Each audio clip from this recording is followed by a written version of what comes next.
कल सब अपने अपने काम में होंगे, हम दूसरे शहर में होंगे। सो पिता परमेश्वर को धन्यवाद। आप हमारी डांट से नाराज तो नहीं हो रहे ना? जब कभी धर्मी जन तुझे डांटे तो यह है उस तेल के समान हो जो हारून के सिर पर उंडेला गया और उसकी दाढ़ी से बहते हुए वस्त्र के छोर तक चला गया। और सुलेमान बाबा सबोपदेशक में कहते हैं, तेरे सिर में तेल की कमी ना हो। तो तेल की जो कमी है डांट से ही पूरी होती है।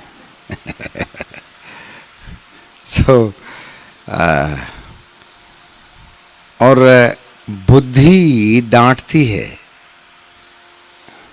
मूर्ख नहीं डांटता, क्योंकि वह उल्टा सीधा काला पीला सबको एडजस्ट कर लेता है, उसे ही मूर्ख कहते हैं।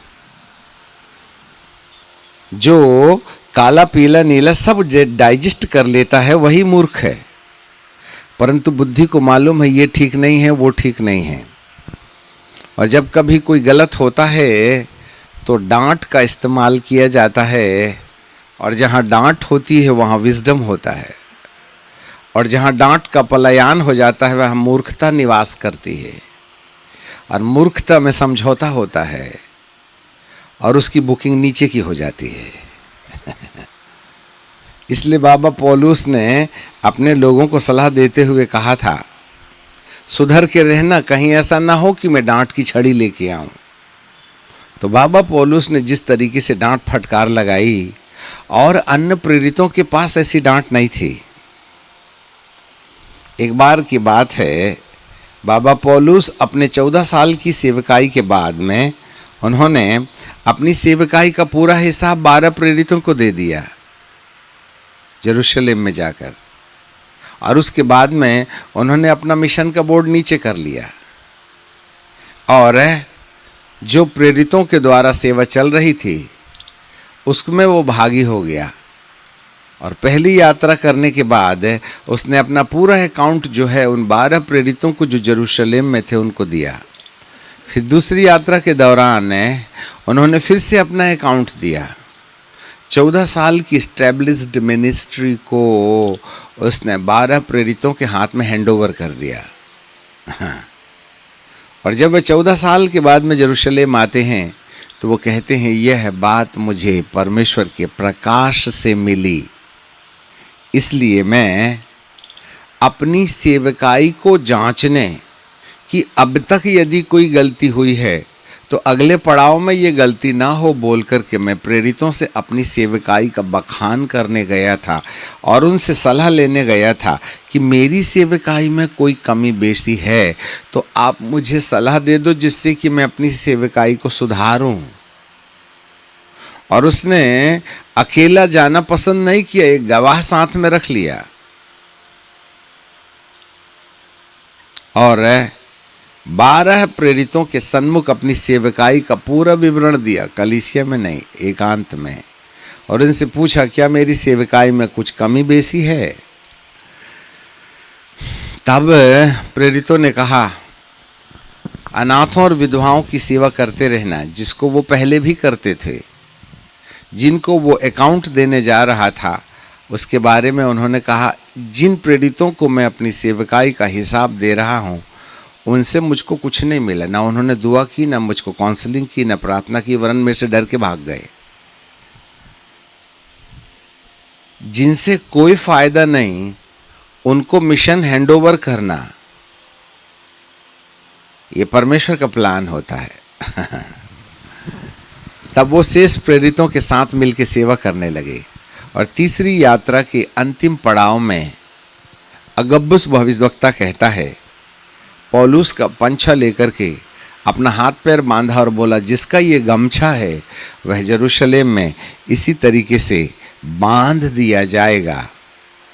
कलीसिया रोने लगी, परंतु बाबा पौलुस ने कहा, मेरा मन कच्चा मत करो। जब परमेश्वर ने मुझे यरूशलेम में अंतिम यात्रा के पड़ाव में मुझे जेल जाने के लिए नियुक्त किया है तो मेरे लिए दुआ करो, ना कि मुझे रोकर के मेरा हिम्मत तोड़ो।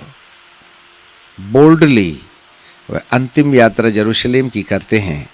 एंड देन फिर उसके बाद उन्हें जेल में डाल दिया जाता है। और जब वो जेल में चले गए तो वे कहते हैं, जिस दिन उनको मौत का फरमान आया उस दिन उन्होंने एक बहुत सटीक शब्दों में एक बात कही, I have completed my race. मैंने अपनी दौड़ पूरी कर ली। और उस समय उनके पास कोई मिशन नहीं था। एक कंधे में बाइबिल थी, नहीं कंधे में एक बैग था और उसमें बाइबिल थी।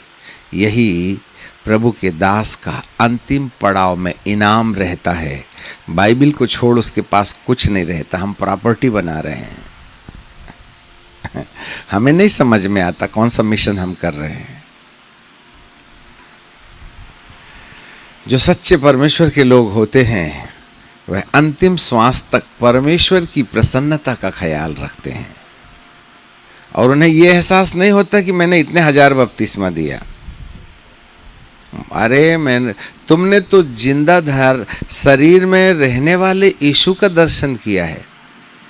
मैंने तो दोपहर की चमकती रोशनी में उस यीशु का दर्शन किया है जो महिमा का रूप रख के मुझसे बातचीत करने आया कि हे शाऊल तू मुझे क्यों सताता है।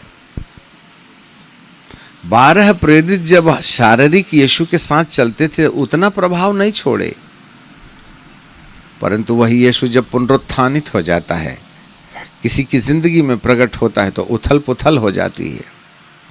वैसे प्रेरितों के जीवन में कई जगह मिलावटें आते रही हैं, क्योंकि इन्होंने क्या किया था कि यरूशलेम में अपना केंद्र बना लिया था। यरूशलेम में केंद्र बना लिया था। और जब यरूशलेम में ये रहते थे ना, तो यहूदी संस्कार उनकी जिंदगी में बार बार सताया करते थे। इसलिए वे मसीह के भी साथ चलते थे, परंतु जो आजू बाजू का जो एनवायरनमेंट है उसमें भी उनको कहीं ना कहीं दबाव मिलता था। तो यहूदिज्म उनके सुसमाचार में आ गया था। इसलिए परमेश्वर ने शाऊल को इन 12 प्रेरितों से हटकर के एक नई फाउंडेशन डाली, जिससे कि वह सुसमाचार की सच्चाई पर मिलावट ना कर पाए। हाँ, कई बार जिन परिस्थितियों में हम रहते हैं पवित्र आत्मा को उसमें एडजस्ट कर देते हैं, इसलिए सुसमाचार में मिलावट आ जाती है, खराई समाप्त हो जाती है। संस्कारी लोगों के साथ में रहोगे, पवित्र आत्मा संस्कार के प्रभाव में चला जाएगा। इसलिए ऐसी टेढ़ी जाति से अलग रहो की बातें प्रभु जी ने कहे हैं। यहूदी लोगों के संस्कार से अलग रखने के लिए परमेश्वर ने पवित्र आत्मा पाए हुए लोगों को कहा था, ऐसी टेढ़ी जाति से अलग रहो। क्योंकि हम जिनके साथ रहते हैं उनकी भाषा बोलने लगते हैं, है ना। हमारी कितनी अच्छी हिंदी है ना। अभी हम नेपाल की कलीसिया में एनॉइंटिंग प्रेयर करके आ रहे हैं, तो सुबह से वहाँ पर लोग स्टीव जी जो हैं पावर मिनिस्ट्री चला रहे हैं और आज उनका आखिरी दिन है, तो एनॉइंटिंग प्रेयर, तो हमको उनकी बहुत छोटी और लो क्योंकि उनको ठीक से हिंदी नहीं आती है ना, इसलिए हम ब्रोकन हिंदी में, बिल्कुल सरल वाली हिंदी में उनसे बातचीत कर रहे थे। आपको हिंदी आती है इसलिए हम आपको अच्छी वाली भाषा बोल रहे हैं। और जब हम केरल में जाते हैं तो वहाँ हमारी हिंदी बिगड़ जाती है। अन्ना कैसा, खाना खाया नहीं खाया, आएगा आएगा, कल आएगा, शाम को आएगा, जबकि हम अच्छी भाषा बोल सकते हैं। जब हम मलयालम जाते हैं तो मलयाली टोन निकलने लगती है। जब हम मराठी जाते, कशा रे बाबा, काय झाला, हाँ, काळजी घ्यायची गरज नहीं, उसमें मराठी शब्द निकलने लगते हैं। जब बंगाल जाते हैं तो बंगलों के शब्द आ जाते हैं, उनको भी अच्छा लगता अपनी बिरादरी का है। हालेलुया। हम भी जब कभी जिन संस्कारी लोगों के साथ रहते हैं, संस्कार का दबाव पड़ता है और पवित्र आत्मा की खराई में मिलावट आने लगती है। आप पवित्र आत्मा के काम को कैसे बचा सकते हो, यह आपके ऊपर निर्भर करता है। इसलिए बाबा पौलुस को परमेश्वर पिता ने बिल्कुल अलग ले गया, दमिश्क में ले गया और 14 साल वहाँ तैयार किया। और जब उसकी फाउंडेशन पूरी मजबूत हो गई, सीमेंट में पानी डाल डाल के तरा दी, अब कितने ही हथौड़ा मारो नहीं टूटेगा। तब जाके पवित्र आत्मा ने कहा अब तू हिल नहीं सकता है, जाओ अपनी प्रेरिताई सेवकाई का हिसाब है 12 प्रेरितों को दे दो जो यरूशलेम में थे। और उन्होंने भी अपना हाथ उठा लिया, हाथ बढ़ा करके पौलुस को कहा तुम भी हमारी टीम के लोग हो। ऐसा करके वह प्रेरितों के संग चलता गया और आखिरी में उसने जेल में कहा कि मैंने अपनी यात्रा पूरी कर ली है, I have completed my race. So पिता परमेश्वर को धन्यवाद। आज हम फिर एक बार उस पड़ाव में हैं जहां हम अंतिम संदेश देना चाहते हैं, परंतु ये बहुत महत्वपूर्ण है। सो प्रार्थना करें। स्वर्ग और पृथ्वी के बनाने वाले परमेश्वर, हम आपको धन्यवाद देते हैं, आपकी आराधना करते हैं। आज आप हमसे बातचीत कीजिएगा, आपके मन में जो भी है ना वो कह दीजिएगा। और पिताजी हमारी बुद्धि आपके आत्मा के नियंत्रण में होने पाए, आपकी बड़ी दया हो गई। अपने दास के होठों को वेदी की आग से पवित्र करते हुए वही कहने का अनुग्रह दीजिएगा जो आप चाहते हैं, यीशु नासरी के नाम से, आमीन। आज हम पढ़ेंगे योएल की किताब, उसका दूसरा अध्याय, book of Joel chapter 2 and verse 1 onwards. सियोन में नरसिंगा फूको, मेरे पवित्र पर्वत पर सांस बांध करके फूको। देश के सब रहने वाले कांप उठें, क्योंकि यहोवा का दिन आता है, the day of the lord is coming. वरन वह निकट है। अंधकार और तिमीर का दिन, बदली का दिन और अंधकार का सा फैलता है। जैसे भोर का प्रकाश पहाड़ों में फैलता है, वैसे ही एक बड़ी सामर्थी जाति आएगी। प्राचीन काल में वैसा कभी न हुई और न इसके बाद किसी पीढ़ी में होगी। उसके आगे आगे आग भस्म करती चली जाएगी और उसके पीछे लौ जलाती चली जाएगी। उसके आगे की भूमि तो एदेन की बारी के समान होगी, परंतु उसके पीछे की भूमि उजाड़ और मरुस्थल बन जाएगी। पिता अपने वचन पर आशीष दे। यहाँ पर बाइबल हमें बताती है सियोन में नरसिंगा फूको। सियोन वह जगह है जहां पर परमेश्वर ने अपने पुत्र यीशु को महिमा में उठाया। सियोन पहाड़, सिनाई अलग है, सियोन अलग है। जैतून का पहाड़, ऑलिव ट्री, अर्थात परमेश्वर की पवित्र प्रजा के बीच में इस बात की मनादी कर दो, इस बात की घोषणा कर दो, सांस बांध करके फूको, अर्थात पूरे जोर के साथ आप आने वाले भविष्य की कहानी बता दो, ऐसे बाइबल कहती है। उसका अर्थ यही है। और जो कुछ भी तुम कलीसिया के सामने मनादी करोगे, उसके बारे में लिखा है देश के सब रहने वाले कांप उठें, क्योंकि जो संदेश है वह मात्र कलीसिया के लिए नहीं है, वरन संपूर्ण धरती के सब रहने वालों के लिए होगा। इसलिए देश के सब रहने वाले कांप उठें। कौन सी कहानी से कांप उठेंगे? ये बातें जो भविष्य में होने वाली है, अर्थात यहोवा का दिन आता है, the day of the lord is coming. यहोवा का दिन आता है, इसका क्या मतलब है? आज भविष्यवाणी का दिन है, इसलिए कान धर के सुनना, सोना वगैरह नहीं, बहुत भारी नुकसान हो जाएगा। जरा सुने, यहोवा का दिन, the day of the lord. यहोवा के दिन का मतलब क्या है? यहोवा के दिन का मतलब होता है, कहते ना, अरे हमारा जमाना गया, हमारे दिन गए, जब हम जवान थे। तो ये आदमी बूढ़ा ही ना बोलेगा, अरे वो फलाने राजा का दिन गया जब ना प्रजा का आदमी कोई रोता नहीं था, राजा के पास गए तो उसने हमारी सुनना ही सुनना है, वो दिन गए। दिन का मतलब होता है जब कोई राजा समय में रूल करता है, वही दिन है। यहाँ पर यहोवा का दिन आता है, किसी का दिन जाता है और किसी का दिन आता है। यहाँ यहोवा का दिन आता है।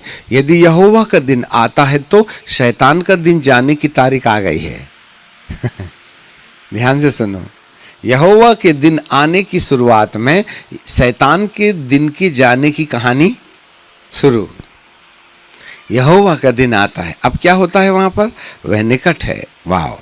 और वह, अब जरा देखिएगा, जब परमेश्वर अधिकार में होंगे, जब वो रूलिंग अथॉरिटी में होंगे, तब लिखा है अंधकार और तिमीर का दिन है और बदली का दिन है और अंधकार का सा फैलता जाता है। इसका मतलब है जब यहोवा के प्रकट होने का समय आएगा तो उस समय इस प्रकार का वातावरण होगा। ऐसे बोल करके वचन में लिखा हुआ है कि अंधकार होगा, तिमीर होगा, तिमीर का दिन होगा, बदली का दिन होगा, अंधकार का सा फैलता जाता है। जैसे भोर का प्रकाश पहाड़ों में फैलता है, वैसे ही एक सामर्थी जाति आएगी। आपको मालूम है जब कभी भी परमेश्वर अपना काम शुरू करेंगे तो दो प्रकार की अनुभूतियां एक साथ होंगी। हमारी वजनदार भाषा को सुनना, क्योंकि मौसम थोड़ा गर्म है इसलिए ध्यानपूर्वक सुनना होगा, ठीक है? हम धीरे बोलेंगे। यशायाह की किताब और उसका 60वां अध्याय, बुक ऑफ आइजिया चैप्टर 60, ठीक है? यहां पर बाइबल हमें बताती है, उठ प्रकाशमान हो क्योंकि तेरा प्रकाश आ गया है। Arise, a sign, the light has come। काम पूरा हो गया है। पर दूसरे पद में लिखा है, देख पृथ्वी पर तो अंधियारा और राज्य राज्य के लोगों पर घोर अंधकार छाया हुआ है और तेरे लिए यहोवा उदय होगा और परमेश्वर का तेज तुझ पर प्रकट होगा। The light shall shine upon thee। अब यहां पर एक जगह है जो काम पूरा हो चुका है और दूसरी जगह है जहां काम का होना बकाया है, और नहीं, काम का होना बकाया है। एक तो तेज आ गया है और दूसरा तेज आने वाला है। एक तेज आज से 2000 साल पहले 120 लोगों के ऊपर में पहली बार जब गिरा ना, तो एक ही संदेश में पतरस ने 3000 बपतिस्मा दिया था और जो सिलसिला चला दूसरे दिन 5000 हो गए। उसके बाद उनके पास कैलकुलेटर और रजिस्टर नहीं थे, इसलिए उन्होंने गिनती बंद कर दी। जब पहले तेज में परमेश्वर की महिमा चली ना, तो अनकाउंटेबल लोगों के हृदय में परमेश्वर ने काम किया। That is the pouring out the anointing over the people in the first step, पहले चरण में। उस समय से उसने आत्माओं के उंडेलने का काम शुरू किया। यहां पर जो विषय है ना, मैं अपना आत्मा सब मनुष्यों पर उंडेलूंगा, तो उंडेले जाने का कार्यक्रम हो गया। पर दूसरे पद में बाइबल कहती है, पिंतकुस के दिन में जब पवित्र आत्मा उतरा, उन समयों के बाद से कलीसिया की स्थापना शुरू हुई। सुसमाचार सुनने से उद्धार नहीं होता। यीशु के चेले भले ही 3.5 साल तक चमत्कारिक ढंग से प्रभु के साथ चमत्कार करते रहे, तो भी चेलों का भी उद्धार नहीं हुआ था। अरे पादरी साहब क्या बोले आपने? हाँ, जब यीशु धरती पर थे तो वे क्या करते थे मालूम क्या? चमत्कार की सेवा करते थे। पहला व्यक्ति था जिसके अंदर पवित्र आत्मा आया, आकाश खुल गया और कबूतर की नाई पवित्र आत्मा उस पर उतरा और ये आकाशवाणी हुई, यह मेरा प्रिय पुत्र है, इससे मैं अत्यंत प्रसन्न हूं। ही इज माई बिलेवेड सन। ऐसी आकाशवाणी हुई थी। तब उसने अपने चेलों को चुना, परंतु चेले पवित्र आत्मा नहीं पाए थे, इसलिए उनमें भटकने के ज्यादा चांस थे। है ना? यहूदियों के डर के मारे सारे चेले घर में भाग गए। घर में मतलब एक कमरे में छुप गए। पतरस तो तुरंत गया और गाउन उतार लिया और चड्डी बनियान में आ गया और शॉल ओढ़ करके चले आ रहा है और ना ऐसे छुप के देख रहा है यीशु मसीह को, जबकि प्रभु ने बोला था 3 बार तू इनकार करेगा मेरा। फिर भी बोले अरे चल गुरुदेव, गर्दन से ना धड़ से गर्दन निकलवा, धड़ से सिर निकलवा लूंगा पर तुझे इनकार ना करूंगा। वो बोलने लगे चल चल बड़ी बड़ी बातें बंद कर। ऐसे तो नहीं बोला, मैं उसकी तरफ से बोल रहा हूँ। हालेलुया। प्रभु बहुत कम बोलते हैं, उसका इशारा यही था। वो तो समय बताएगा कि कौन इनकार करता है। ये तुरंत गया घर और जाकर के क्या किया, उसने गाउन उतार लिया। 3.5 साल बेचारा गाउन पहन के चला, अभी जाके उतार दिया। यीशु गए ना जेल में, वो चड्डी बनियान पहन लिया। ढीमर की औलाद थी ना, पैजामा पहनने को तो बड़ी मुश्किल होती है उसको। 3.5 साल कैसे झेला होगा नंगा रहने वाला, तो उसी को समझ में आता था। और इधर प्रभु गए नहीं कि उसने गाउन फेंका और वही चड्डी बनियान में आ गया और शॉल ओढ़ करके। फिर एक लड़की मिली, क्यों तू भी तो उसी का है ना दाढ़ी वाला, हमने देखा था ना तुझको। तो बोले फालतू की बात करती, और चद्दर हटा के चड्डी बनियान दिखा दिया। उसके चेले कपड़े पहनते थे, देख मैं चड्डी में हूं। मतलब छुपाने की भी हद होती है। ठीक है, कहां उद्धार पाया था बताओ तो जरा। तो प्रभु बोल रहा है तू इनकार करेगा, फिर भी मानने तैयार नहीं है। आखिर जब 3रे बार मुर्गे ने बांग दिया, तब पतरस ने ऐसे करके, यीशु ने भी देखा कैसा जीत गए गुरुदेव, मैं हार गया और रोने लगा। हे प्रभु मुझे क्षमा कर, मैंने तुझको इनकार कर दिया। कहाँ हुआ था चेला, उद्धार नहीं हुआ उनका, दरवाजा लगा के बंद। यही पतरस को बोला था मैं तुझको मछली पकड़ने वाला बनाऊंगा, तो वो मछली जैसा तूने मछली पकड़ा ना वैसे मनुष्य को पकड़ने वाला बनाऊंगा। 3.5 साल की ट्रेनिंग के बाद भी मछली पकड़ने के बजाय आदमी पकड़ने की आदत नहीं बनी उसकी। 8वें दिन में तिबिरियास की झील में गया और जाकर के क्या कहा, हम तो चले भैया अपने पुराने धंधे में, जिसको चलना है चलो। तो यूहन्ना जैसा प्रभु को प्रेम करने वाला चेला भी पतरस के साथ चल पड़ा। हम तो डूबेंगे सनम, तुमको भी लेके डूबेंगे। पूरे 6 चेले गए मछली पकड़ने। एक तो धरती को प्यारा हो गया था, 5 बिजनेस में लगे थे, वो दूसरा धंधा ढूंढ रहे थे। अब इनका धंधा तो मछली से न पकड़ने का था। तिबिरियास की झील में चले गए। यीशु परेशान होकर कहने लगे, बाप रे 3 साल की PhD बेकार हो गई मेरी। मैंने इनको आदमी पकड़ने बोला, ये निकले ढीमर की ढीमर, फिर मछली पकड़ने लगे। प्रभु जी ने सारी मछलियों को बोला, सुनो एक काम करो, तुम सब अंडरग्राउंड में उपवास की प्रार्थना में चले जाओ। तो पूरी तालाब की मछली गायब। पतरस मार रहा है जाल, कहाँ मिलने वाली, सब तो अंडरग्राउंड फास्टिंग में बैठी हुई है। चारा चरती तो कम से कम फंस भी जाती 2-4। मेरा मालिक हर परिस्थितियों के ऊपर में अधिकार रखने के बाद कहीं ना कहीं हमको ठिकाने लगाने का उपाय करता है। जब कभी नौकरी ना मिले ना तो सोचना प्रभु ऑपरेशन में है। जब कभी हॉस्पिटल में चले गए ना, परमेश्वर बात करना चाहता है। जब कभी भी ना आपका धंधा ना बने तो मान लेना आपके उद्धार की तारीख आ गई है। जब कभी आपका पति खूब पिटाई करे, मतलब सुधरने के लिए अनाउंसमेंट हो रहा है। चेलों की मुसीबतें उनका प्रमोशन कर रही थी, क्योंकि वे मछली पकड़ने चले गए थे। उन्हें परमेश्वर ने मछली पकड़ने के लिए 3.5 साल अपने साथ में फोकट का भोजन खिला के नहीं रखा था। प्रभु आ गए उनके पास। क्यों पकड़े क्या? सुबह सुबह सिर खाने आ गया, पता नहीं कौन है, देखे वगैरह किसी ने नहीं।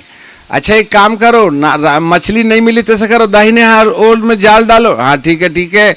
पता नहीं कहाँ कहाँ के सलाहकार आ जाते हैं। फिर भी डाल ही दिया सामने वाले ने, देखा वगैरह नहीं कि है कौन। कई बार प्रभु हमको सलाह देते हैं परंतु अपन देखते कहाँ हैं।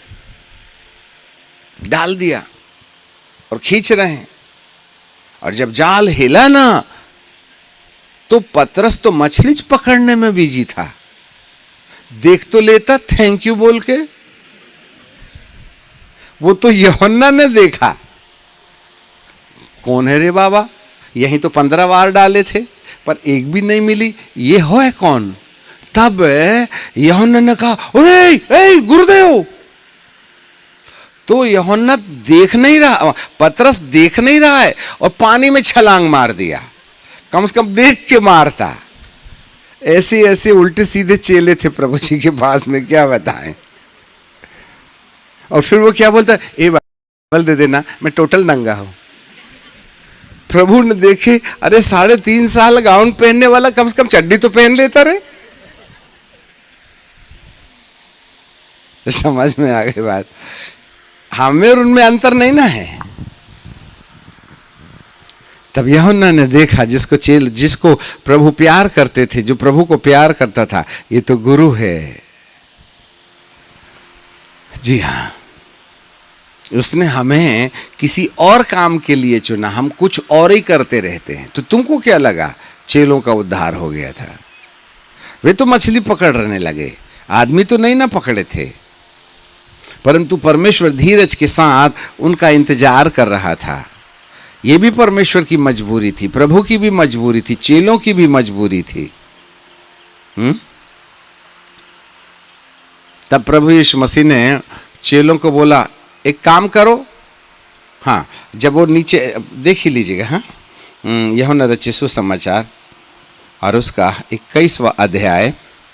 तो वहाँ बाइबल हमें इस प्रकार से कहती है। ओके,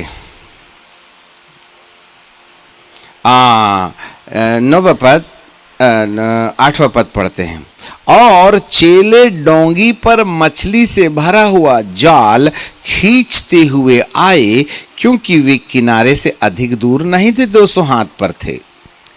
हमारे पीछे बोलिए, जब किनारे पर उतरे उन्होंने कोयले की आग में उस पर मछली रखी हुई और रोटी देखी। नंबर 1 कोयला की आग, नंबर 2 मछली और नंबर 3 रोटी ऑलरेडी किनारे में रखी थी। वो कहां से आई? चेले तो नाव में अंदर थे, पानी में। सब लोग ध्यान से सुनो। जब उन्होंने मछली का जाल खींच करके किनारे आए तो उनको पहले से ही वहां पर आग में रोटी और मछली पड़ी दिखाई दे रही है। ये आई कहां से? लाया किसने? आग लगाई किसने? मछली कहां की आई? ये तो अभी लेकर के ही आए हैं। और जब उन्होंने आग में रखी मछली देखी और रोटी, तब यीशु ने उनसे कहा, अभी जो मछलियां तुमने पकड़ी हैं उनमें से कुछ लेके आओ। तब सीमोन पतरस ने डोंगी पर चढ़कर 153 बड़ी मछलियों का जाल किनारे खींचा और इतनी मछली होने पर भी वो ना फटा। अर्थात यीशु ने चेलों के द्वारा पकड़ी मछली भूंज के नहीं खिलाया था, वरन ऑलरेडी आग और रोटी और मछली वहां थी। चेले तो अभी अभी पकड़ के लाए थे और मछली का बंडल जाल, मछली का जो जाल था वो नाव में ही था। तब प्रभु यीशु मसीह ने बोला, जो तुमने बड़ी बड़ी मछली पकड़ी हैं उनको खींच के लाओ। और 153 मछली से भरा हुआ जाल खींच करके लाए। तो ऐसे समय में वो मछलियां अलग है जो आग में भूंजी थी, और वो मछलियां अलग हैं जिसको पतरस ने पकड़ा था। ध्यान दीजिएगा। तो प्रभु यीशु मसीह ने चेलों के द्वारा पकड़ी मछली भूंज के नहीं खिलाया। ऑलरेडी उनके किनारे आने से पहले आग और रोटी और मछली थी। तो ये आग कहां से आई और किसने लाया? ये मछली कहां से आई, किसने लाया? ये रोटी कौन सी रोटी है जो यहां पर रखी किनारे में चेले लोग देख रहे हैं और बाजू में यीशु खड़े हैं? याजकों, कितने याजक लोग हैं? हाथ उठाएं। सेवकदार हाथ उठा लें। सेवा करने वाले 1 2 3 4 5 6 7 8 9 10 11 12 13 14 15 सेवक लोग हैं। प्रभु को धन्यवाद, आप आए हैं। कम से कम आपको मालूम है, आपने जो भी आत्माएं बचाई हैं वो पतरस की वो मछलियां हैं जो नाव में हैं। उनको भूंज के नहीं खिलाएगा वो।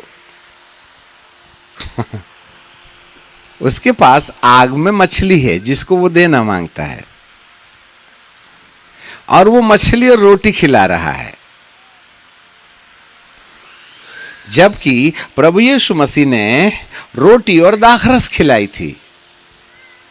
हेलो, उसने रोटी और दाखरस खिलाई थी, ठीक है।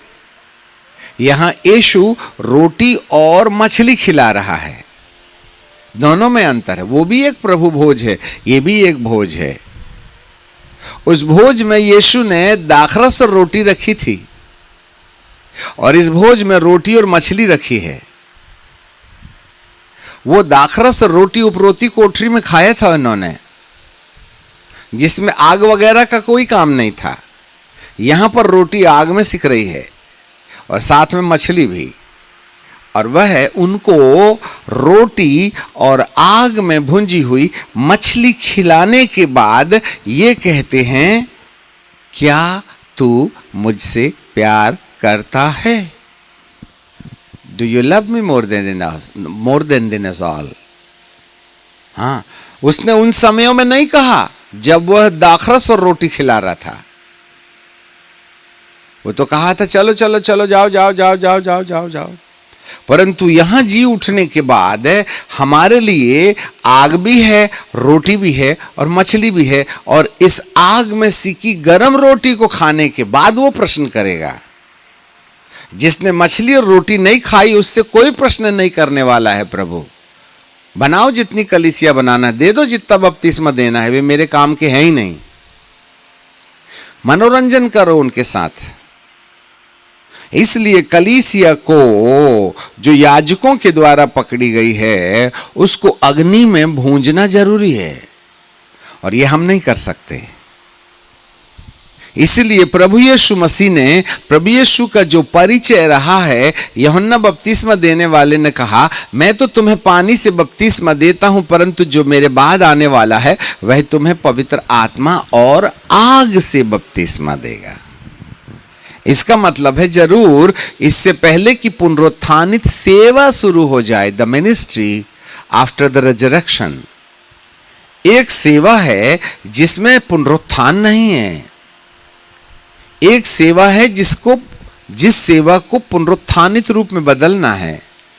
और जब कभी सेवा को पुनरुत्थानित सेवा में बदलना है तो जो यीशु का पहला चैप्टर है वो तुम्हें पवित्र आत्मा से बपतिस्मा देगा और आग से बपतिस्मा देगा। अभी तो बहुत से लोगों को पवित्र आत्मा का इनकाउंटर ही नहीं हुआ, तो आग के इनकाउंटर की कहानी कहां से शुरू कर देते। अब बताइए हम कितने पिछड़े हैं, जबकि यरूशलेम चारों ओर से दुश्मनों से घिर गया है। जब कभी तुम यरूशलेम को, पवित्र नगर को चारों ओर से घिरा हुआ देखो तो जान लेना कि दुनिया का अंत निकट आ गया है। लूका रचित सुसमाचार उसका यदि मैं पढ़ लूं 21वां अध्याय और उसका 20वां पद है तो वहां लिखा है, जब तुम यरूशलेम को सेनाओं से घिरा हुआ देखो तो जान लेना कि उसका उजड़ जाना निकट है। अब आप इसके बाद भी हमारे सिर में जूं नहीं रेंगती तो हम क्या करें? तब जो यहूदा में है वो पहाड़ों में भाग जाए, और जो यरूशलेम के भीतर है वो भीतर से निकल जाए, और जो गांव में है वे उसमें ना जाएं, क्योंकि यह पलटा लेने का दिन होगा जिसमें लिखी हुई बातें पूरी होंगी। जो गर्भवती और दूध पिलाती होंगी उन पर हाय। आखिर देखो पेट फाड़ दिए ना महिलाओं के। फलस्तीनी लोगों ने पेट में लात मार करके बच्चा निकाल दिया ना वहां रेगिस्तान में। क्योंकि देख बड़ा क्लेश और उन लोगों में बड़ी विपत्ति आएगी। आपको मालूम है यरूशलेम का घिरना दो समय में होगा, जरा ध्यान दे लेना। एक तो यीशु के दोबारा आने के पहले होगा, और दूसरा यीशु के आने के तीसरे आगमन के पहले होगा। प्रभु यीशु का 3 आगमन होगा। अभी हम नेपाल की कलीसिया से बातचीत कर रहे थे तो उनको आगमन के बारे में बता रहे थे। पहला आगमन हम पापियों को धर्मी बना के पवित्र आत्मा देने का, ये पहले आगमन का मिशन था। हम बहुत शॉर्ट में बोल रहे हैं। प्रभु यीशु मसीह का जो पहला आगमन है, उसने हमारे पापों की क्षमा के लिए प्राण बलिदान दिया। ऐसा करके हमको धर्मी बनाया। और मेरा तुम्हारे लिए पिता के पास जाना अच्छा है, क्योंकि जब तक मैं पिता के पास नहीं जाऊंगा वह सहायक तुम्हारे पास नहीं आएगा, अर्थात सत्य का आत्मा। तो यीशु की देह में रहने वाली सेवा में हमारे पाप क्षमा होते हैं। यीशु के जी उठने के बाद पिता के पास जाकर पिता से विनती करने के बाद पवित्र आत्मा भेजे जाने की सेवा दूसरी होती है। The ministry before the death and the ministry after the death. आज हम यीशु के मरने से पहले वाली सेवकाई में ही ड्रम ढोल बजा रहे हैं, पर यीशु के मरने के बाद जी उठने वाले यीशु ने जो सेवा दी, उस सेवा से कलीसिया को लेना ही देना नहीं है। आप तो अधूरे यीशु की आराधना करते हो, हाफ मिनिस्ट्री।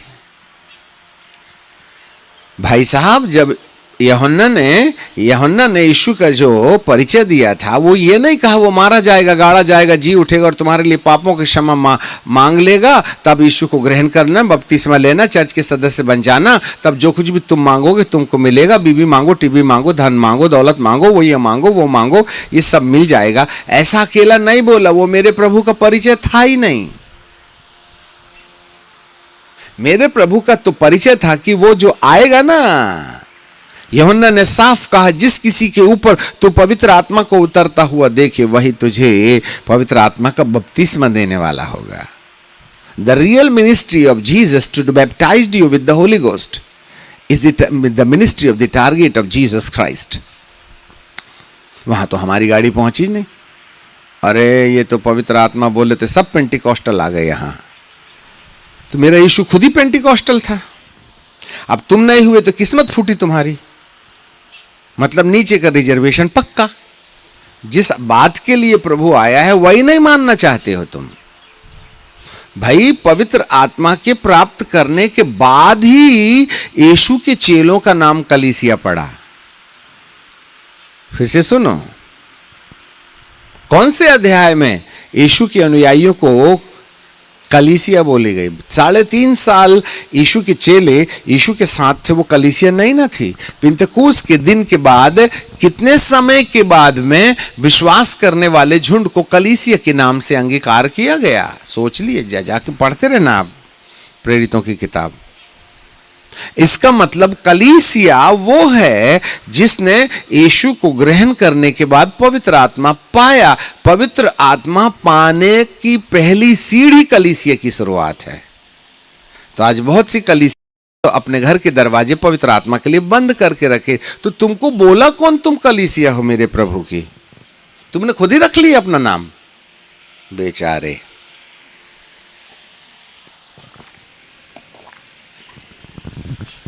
प्रभु ने सेवा ही नहीं शुरू की जब तक पवित्र आत्मा नहीं मिला। प्रभु ने सेवा ही नहीं शुरू किया। How poor we people are. हमने दर्शन ही तोड़ दिया। कलीसिया पिंतकुस के दिन के बाद जब उनको पवित्र आत्मा ने वचन के अनुसार चलने का मन दे दिया, इसलिए पौलुस बाबा ने कहा था टेढ़ी जाति से सावधान रहो। और फिर उसके बाद यह कहा था कि वे प्रेरितों से संगति रखने और रोटी तोड़ने और प्रार्थना करने में लवलीन रहे। 3.5 साल यीशु के चेले यीशु के संग थे, वो कलीसिया नहीं थे। अब पतरस भैया यहूदी संस्कार में रहते रहते अन्य जातियों के बीच में सेवा करने लगा। और क्या होता है, वो एक बार पौलुस ऊपर से आए तो पतरस भैया अन्य जातियों के साथ भोजन करने बैठे थे। और जैसे ही पौलुस को देखा, उसने प्लेट छोड़ करके भागा और धो करके यहूदी संस्कार में जाके मिला।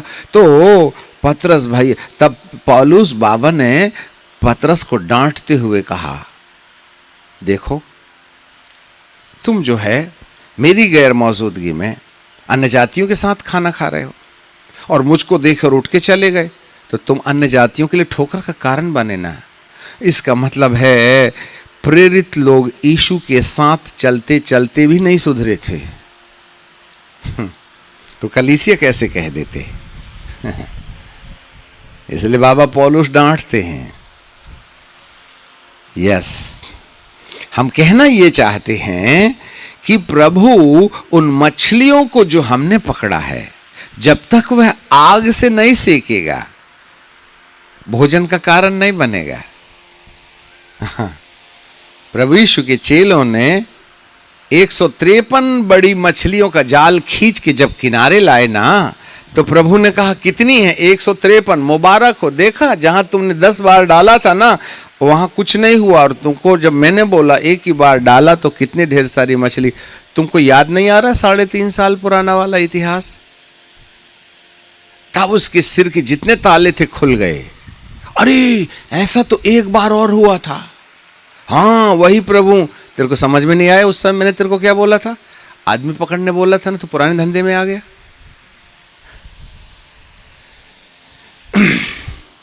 हम आदमी पकड़ते पकड़ते पता नहीं क्या क्या पकड़ने लगते हैं। जिसको समझ में आता है वो समझे, बाकी खाते खाते सोचते रहे ना। हमें कुछ पकड़ने बोला है प्रभु ने, कुछ मत पकड़ो। कोई संस्था पकड़ रहा है, कोई बिल्डिंग पकड़ रहा है, कोई जमीन पकड़ रहा है, कोई स्कूल पकड़ रहा है, कोई प्रोजेक्ट पकड़ रहा है। किसी की प्रोजेक्ट मिनिस्ट्री शुरू हो गई, किसी की स्कूल मिनिस्ट्री शुरू हो गई, किसी की ऑफिस मिनिस्ट्री शुरू हो गई, किसी की फलानी मिनिस्ट्री शुरू हो गई। फिर ऑफिस बना के कंप्यूटर में झूलने वाली कुर्सी में 1.5 घंटे तक बैठ के ऑफिस का काम करते, एक भी मछली जाल में नहीं फंसती।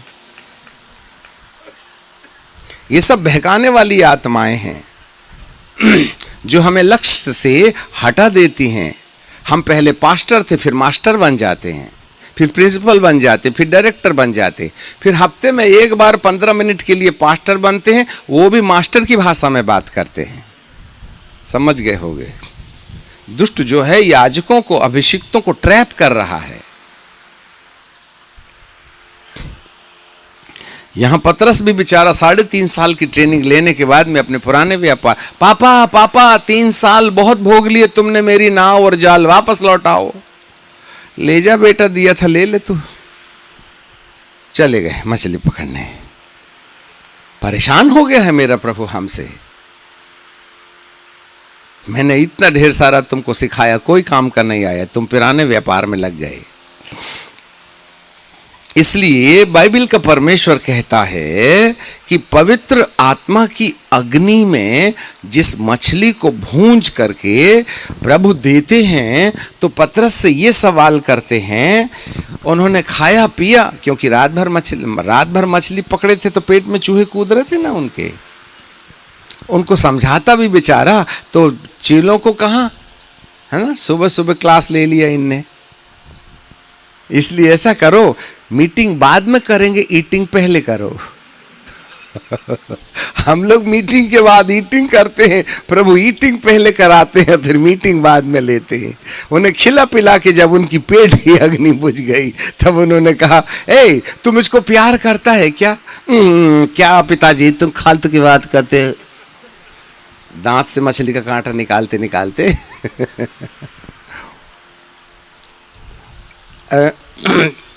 करता हूं प्रभु, होने वाला भी खा रहा है।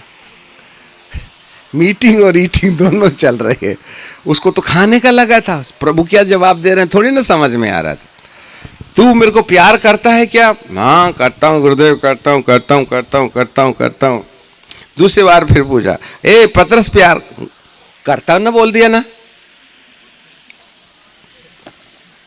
तब तीसरे बार प्रभु ने फिर प्रश्न पूछा, तो पतरस डिप्रेशन में चला गया। क्या दिमाग खराब करते हो, एक ही प्रश्न को 3 बार पूछते, 2 बार बोला ना करता हूं करके। जो डिप्रेशन में चला जाता है, जरूर उसके जीवन में खालीपन है। अच्छे से याद रखना। जो बार बार एक ही सवाल पूछ रहा है, तो उस सवाल का सही उत्तर नहीं मिला है, इसलिए बार बार उसको पूछा जाता है। पापा बच्चा पढ़ रहा है, हाँ वो रट रहा है, राम बाजार जाती है, राम बाजार जाती है। बेटा ठीक से पढ़ो, राम बाजार जाती है, ठीक से पढ़, राम बाजार जाती है। एक कान के नीचे जाती है नहीं जाता है। यदि पापा बार बार कोई प्रश्न पूछ रहे हैं, उत्तर में गलती है। यदि प्रभु कह रहे हैं प्यार करता है, हाँ प्यार करता है, हाँ प्यार करता है, हाँ जरूर कोई मिस्टेक है। तो बोल तो नहीं रहे हैं प्रभु, तुमको खुद समझ आना चाहिए ना। यदि तू मुझको प्यार करता तो आदमी नहीं पकड़ता, तू मछली पकड़ने आया, झूठा बोलता है। मैंने तुझको आदमी पकड़ने के लिए बोला, तू मछली पकड़ रहा है, बोल तो जरा प्रमाणित कर कि तू मुझको कैसे प्यार करता। जो आज्ञा मानता वही ना प्यार करता है, तूने तो माना नहीं। Those who obey the commandment, that's a evidence that you love me. यूहन्ना के 15वें अध्याय में यही ना है, जो परमेश्वर को प्यार करते हैं वे ही आज्ञा मानते हैं। तो पतरस ने माना तो नहीं न था, मान भी कहां से लेता, मानने की आत्मा आएगी तभी ना। और पतरस को प्रभु जी ने कहा तू प्यार करता है क्या? तो मैं पतरस की वकालत करते हुए कहता हूं, कौन से वाले प्यार की बात करते हो प्रभु जी? बोले सुन, ये जो पतरस है ना, मुझको चेला गुरु वाले प्यार से प्यार करता है, जिसको फीलिया लव कहते हैं। परंतु मैं उससे फीलिया लव, चेला गुरु को जो प्यार करता है उस वाले प्यार की बात नहीं कर रहा हूं। जैसा मैं तुम पापियों को प्यार करता हूं, वो वाला प्यार तुम्हारे अंदर है कि नहीं, वो पूछ रहा हूं मैं। तब मैं पतरस की वकालत करते हुए कहूंगा, हे प्रभु, ईश्वर वाला कब आएगा प्यार? पवित्र आत्मा मिलेगा तब आएगा। अभी तो मिला नहीं ना। हाँ नहीं मिला, पर एडवांस में क्वेश्चन करके पूछ रहा हूं कि तुझको ऐसा करना पड़ेगा। और यही पतरस है, जब पवित्र आत्मा पाता है पिंतेकुस्त के दिन में, तो वह खड़े होकर के लड़की से डरने वाला 3000 लोगों को बिना माइक से चिल्ला चिल्ला के पुकार रहा है, जिस यीशु को तुमने क्रूस पर लटकाया वही मसीह प्रभु है। तो 3000 लोग आए, पढ़े लिखे, डीओ लगा के, अरे अंग्रेजी बोलने वाले, सब पतरस के पास आए, देहाती ढीमर के पास। कहने लगा, हे साहेबो, अब बताइए, ज्ञानवान बोल रहे हैं मूर्ख को साहेबो, तो बड़ा कौन है? हे साहेबो, उद्धार पाने के लिए हम क्या करें? ज्ञानी मूर्खों से पूछ रहे हैं। इसलिए तो उसने मूर्खों को चुना है कि ज्ञानवानों को लज्जित करे।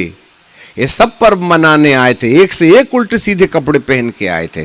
शादी में देख लेना, अलमारी की सबसे चमकीली साड़ी दिखेगी।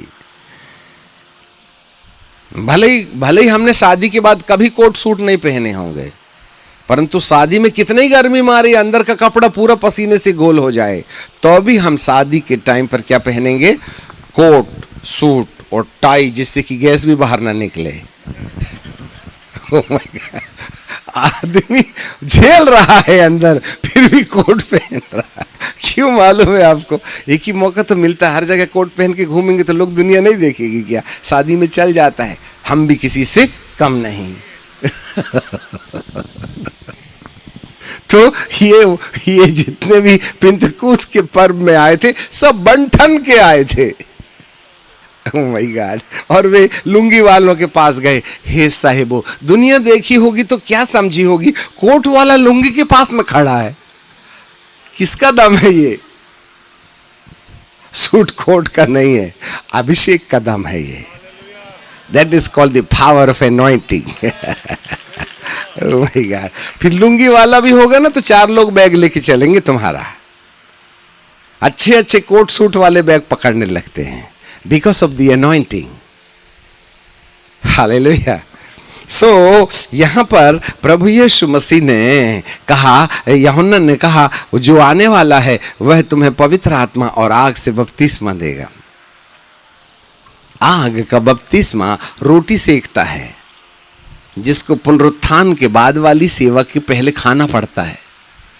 और उसी समय प्रभु जी ने भविष्यवाणी कहा, पहले बार कहा प्यार करता है, तो यीशु ने बोला जा मेरे मेमनों को चरा ले।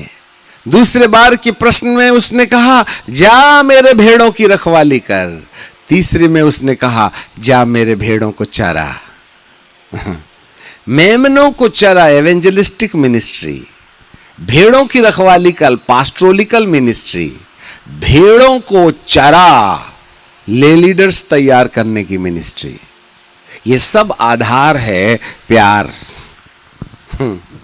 जिसके अंदर मोहब्बत होती है वही एवेंजलिस्ट बन सकता है, जिसके अंदर ईश्वरीय प्यार होता है वही पास्टर बन जाता है, और जिसके अंदर ईश्वरीय प्यार होता है वही प्रेरित बन करके बहुत से मिशनरियों को ट्रेन करके गांव में भेजना शुरू कर देता है। Without the love none of the person can do the ministry of God. उसके लिए बैठना पड़ता है, वही तो नहीं होता है। आज शाम को जरूर आना, 7वें चक्कर में हमारी ना पूरे पसीने की जब धार बहेगी तब समझ में आएगा कि दीवार कैसे टूटती है। हालेलुया। हाँ, सो आ जाएं विषय पर। यहोवा का उठ प्रकाशमान हो, क्योंकि तेरा प्रकाश आ गया है और यहोवा का तेज तेरे ऊपर उदय हुआ है। अब ये तो 2000 साल पहले पूरा हो गया पिंतकुस्त के दिन में, परंतु फिर से परमेश्वर के एक राज्य की कहानी है। ध्यान देना, नाश्ता खाया है आपने होश में? देख, पृथ्वी पर तो अंधियारा और राज्य राज्य के लोगों पर घोर अंधियारा छाया हुआ है।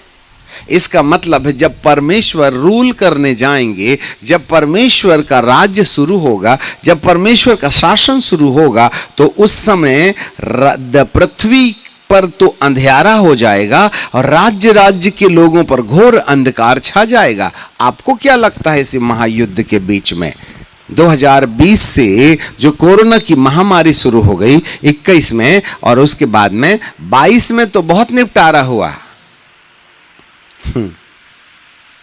22 में बहुत निपटारा हुआ। अब ये मत सोच लेना कि कोरोना गया, ये तो ट्रेलर था दीदी, अभी तो पिक्चर ही नहीं शुरू हुई है। हाँ, अभी तो ओरिजिनल आने वाला है। तुम लड़ाइयों की चर्चा सुनोगे, देखो घबरा ना जाना, इनका होना जरूरी है। ये पृथ्वी का अंत नहीं है, ये 3rd वर्ल्ड वॉर में कन्वर्ट नहीं होगा, क्योंकि कलीसिया है ना, पवित्र आत्मा है ना। इसलिए इज़राइल और इस्माइल के बीच में होने वाली लड़ाई जरूर एक विश्व युद्ध का बीज बो रही है। ऐसा जरूर है कि इन समयों में इज़राइल विजय पाले, परंतु अपने लिए बहुत से दुश्मनों को वो खड़ा कर लेगा। अब भविष्यवाणी भी सुनते चले जाइएगा। इस समय परमेश्वर यहोवा इज़राइल के पक्ष में है। इस्माइलियों का भारी नुकसान होगा, क्योंकि सारी महाशक्तियां इज़राइल के साथ में खड़ी हैं, उसके साथ में है। इसलिए इज़राइल की इस हरकत के द्वारा विश्व युद्ध का शिलान्यास किया जाएगा, जिससे कि उसकी कौम को भी फिर से परमेश्वर की खोज करने का मौका मिले। पर इन समयों में भी इज़राइल को काफी नुकसान हो सकता है, जिससे कि वह उनके घमंड को तोड़ करके उन्हें परमेश्वर का खोजी बना ले। यह यीशु के दोबारा आने के पहले होगा। और उसी बीच में जब पृथ्वी पर अंधियारा और राज्य राज्य के लोगों पर घोर अंधकार छाया होगा, उस समय यहोवा तेरे ऊपर उदय होगा। The light shall shine upon thee. अब यहां पर इन विपरीत परिस्थितियों के अंदर में परमेश्वर, जब कलीसिया को दुख होगा, कष्ट होगा, मुसीबत होगी, जरा ध्यान से सुनना, उसी बीच में परमेश्वर का आत्मा उसके चुने हुए लोगों पर उतरना शुरू हो जाएगा। और 2023 के इस अक्टूबर महीने से लगातार पवित्र आत्मा का उनके खोजियों के साथ में आमना सामना शुरू हो गया है। याद रखिएगा। अब ऐसा हो सकता है हम सबके पास ये अनुभव ना हो, तो उस अनुभव के लिए हमको तैयार होने की जरूरत है। आज ऐसे ऐसे लोग हैं जो गहन प्रार्थना में हैं, मैं नाम नहीं बताऊंगा। परमेश्वर के अभिषिक्त 167 डेज 5 महीना बिना खाने के खुदा के चरणों में केवल भारत के लिए, परमेश्वर की आवाज सुनने के लिए चरणों में ठहरे रहे। 165 डेज 5 महीना बिना खाने के। प्रभु भारत देश के लिए आवाज सुनने का अनुग्रह दे। तुम तो खा खा के पूरे ऐसे पिलपिट बना लिए हो। सुबह में इतना ढेर सारा नाश्ता, दोपहर में इतना ढेर सारा नाश्ता, और शाम को तो अंधाधुंध चिकन मटन चलता है। तुमको स्वर्गदूत दिखने की गलती करेंगे क्या? हैं? मीटिंग में आने जाने से अभिषेक नहीं मिलता भाई साहब, चोट मत खाना आप। अंत की दिनों की जागृति में हम सबका नंबर नहीं लगने वाला है।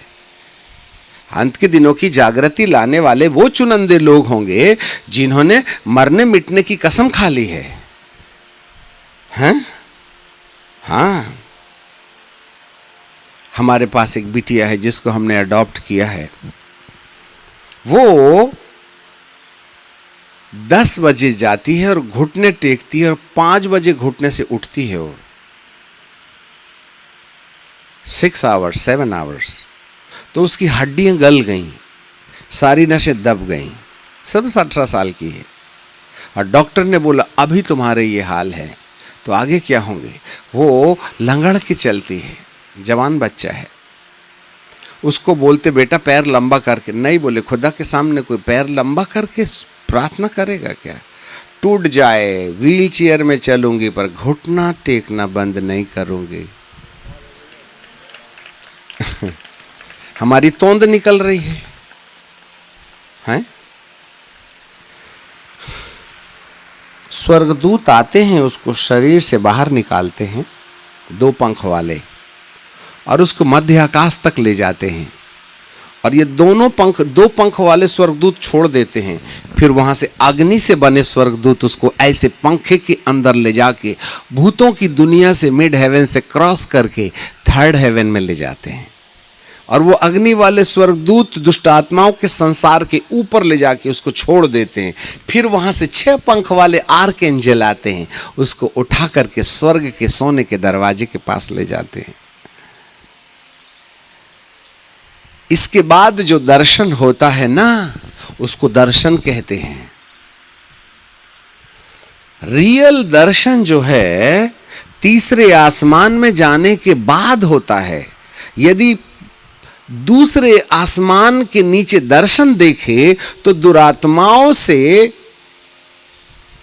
हमारे दर्शन में मिलावट हो सकती है, परंतु जो व्यक्ति 3rd हेवन में जाके वचन सुनता है उसमें कोई मिलावट नहीं हो सकती, क्योंकि दुरात्माओं का संसार नीचे छोड़ के आया हो। ऐसे ऐसे लोग हैं साहब, जिनका चरण छू लें तो हम किस्मतदार हो जाएंगे, है कि नहीं? हड्डियां गलने लगी और उनकी हड्डियों से म्यूजिक आती, cut cut cut cut cut cut cut cut. ऐसे ऐसे लोग हमारे देश के लिए दुआ मांग रहे हैं। ऐसे ऐसे लोग इस देश के लिए वचन मांग रहे हैं। हम तो थियोलॉजी की किताब पढ़ पढ़ के सुसमाचार सुनाते, अच्छा ये निकालो वो निकालो, और इतने में निकालने वाली चिट्ठी उड़ गई तो फिर धुआं निकल जाता है, क्योंकि हमने लिखा लिखाया सरमन लाए हैं। एक बार हमारे बाइबल से लिखा हुआ पन्ना उड़ गया, फिर देख लेना बाटल में पानी नहीं रहेगा, क्योंकि हमारे दिमाग में कुछ है ही नहीं। तो आप चगला चगलाया ही ना भोजन खिलाते हो, ऊपर वाला नहीं ना है। अब कलीसिया भी सूखा घास कब तक खाए, उसको डायरिया हो गया है ना, हरा घास भी तो खिलाओ।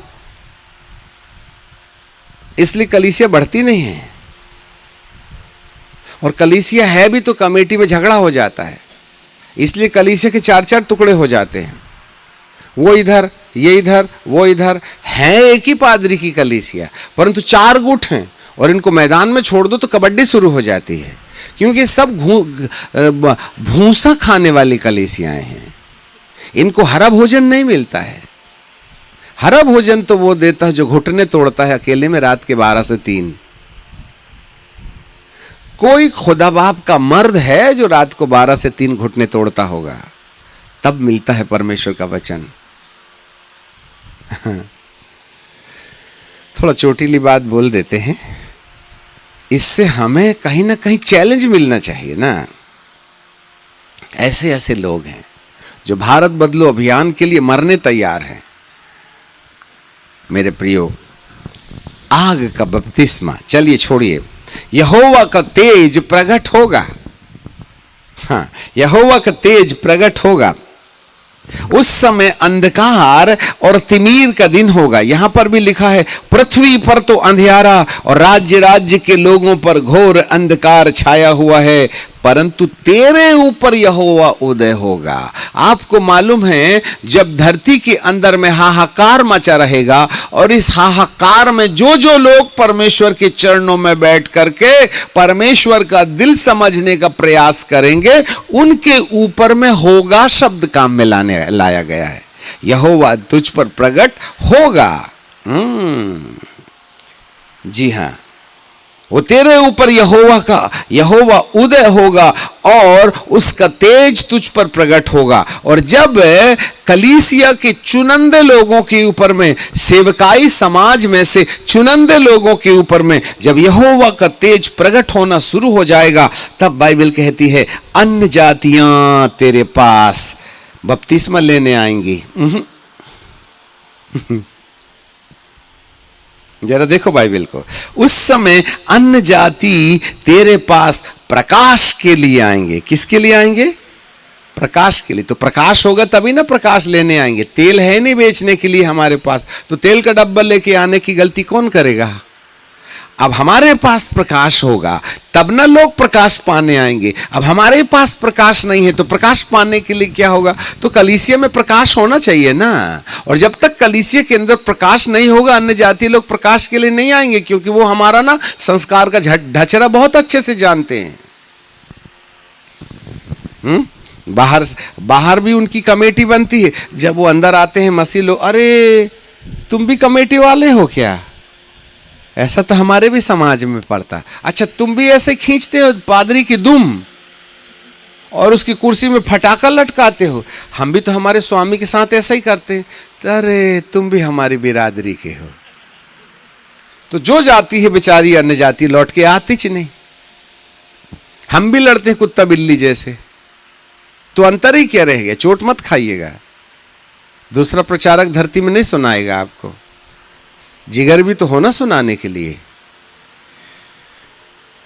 हालेलुया। यहोवा का तेज, जब अन्य जातियां तेरे पास आएंगी तो प्रकाश के लिए आएंगी। बपतिस्मा हो सकता है लेंगी, परंतु उसकी जो जरूरत होगी वह प्रकाश और राजा तेरे आरोहण के प्रताप के लिए आएंगे। आने वाले समय में जितने भी मंत्री मंत्री, इलेक्टर, कलेक्टर, आईएएस जो बैठे हुए हैं, सब कलीसिया के अंदर आने वाले हैं। अब वो कौन सी कलीसिया में आएंगे ये नहीं मालूम मेरे को, ये नहीं बता सकते, इसका चुनाव तुम करो। बट इतना बात तो तय है, धरती भारत के जितने भी रईस लोग हैं, हम तो कहते हैं एक ही अंबानी के चर्च में आ जाए तो हमको तो 1500 चर्च एक दिन में बना के दे देगा वो। कहां अंग्रेजी कौए का तुम ना बैठे हो? भारत में इतना धन है, हैं? अपन गांव के लोगों के पीछे पड़े, अंबानी के भी तो पीछे पड़ो कम से कम, है ना? बैंक वालों को ले आओ, 2-4 को बपतिस्मा दिए तो कलीसिया की गरीबी ठा। हालेलुया। लिखा है यहां पर, मैं राजा लोग आरोहण के प्रताप के लिए आएंगे कलीसिया के अंदर में, क्योंकि आने वाले दिनों में कलीसिया ही एक ऐसी जगह होगी जहां पर संपूर्ण धरती के प्रश्नों का उत्तर होगा उसके पास में। वो उत्तर लेने आएंगे। इसलिए प्रभु के दास और दासियों सुनो, खुशी के दिन शुरू होने वाले हैं। यदि ये युद्ध की चर्चा शुरू हो गई, यदि पृथ्वी के अंदर अंधकार और घोर अंधकार का समय शुरू हो गया है, तो मान के रखना कि कलीसिया के ऊपर पवित्र आत्मा की एक सेकंड वेव्स को डाले जाने का वक्त आ गया है। इसलिए योएल 2 की किताब में बाइबल हमें क्या बोलती है? योएल की किताब उसका 2 अध्याय और उसका 2 पद में यहां लिखा हुआ है, अंधकार और तिमीर का दिन है, बदली का दिन है और अंधकार का सा फैलता जाता है। फिर आगे अंधकार की चर्चा के बीच में एक और चर्चा है, जैसे भोर का प्रकाश पहाड़ों में फैलता है। हमारे पीछे बोलिए, जैसे भोर का प्रकाश पहाड़ों में फैलता है, वैसे ही एक बड़ी जाति और सामर्थी जाति आएगी प्राचीन काल में, वैसा कभी ना हुई, ना इसके बाद फिर किसी पीढ़ी में होगी। जोर से उसके आगे आगे आग भस्म करती जाएगी। वाह वाह वाह, उसके आगे आगे आग भस्म करती जाएगी, ऐसी वाली। जरा देखना, यहां पद 2 में 2 भाग हैं। एक भाग में है पृथ्वी पर तो अंधियारा और राज्य के लोगों के ऊपर घोर अंधकार, वो यशायाह 60 कहता है। परंतु योएल 2:2 ये कहता है अंधकार और तिमीर का दिन होगा, बदली का दिन होगा, अंधियारा का सा फैलता होगा। और उसी समय में वो क्या बोलता है, जैसे भोर का प्रकाश पहाड़ों में फैलता है, वैसे ही एक सामर्थी जाति आएगी। बताइए ये सामर्थी जाति कब आएगी? जब पृथ्वी पर अंधियारा और घोर अंधियारा और तिमीर का दिन होगा, उसी बीच में ये सामर्थी जाति आएगी। और अब आप देख ही रहे हो नॉर्थ ईस्ट का हल्ला, छत्तीसगढ़ का हल्ला और यूपी का हल्ला, इजराइल का हल्ला, यूक्रेन का हल्ला।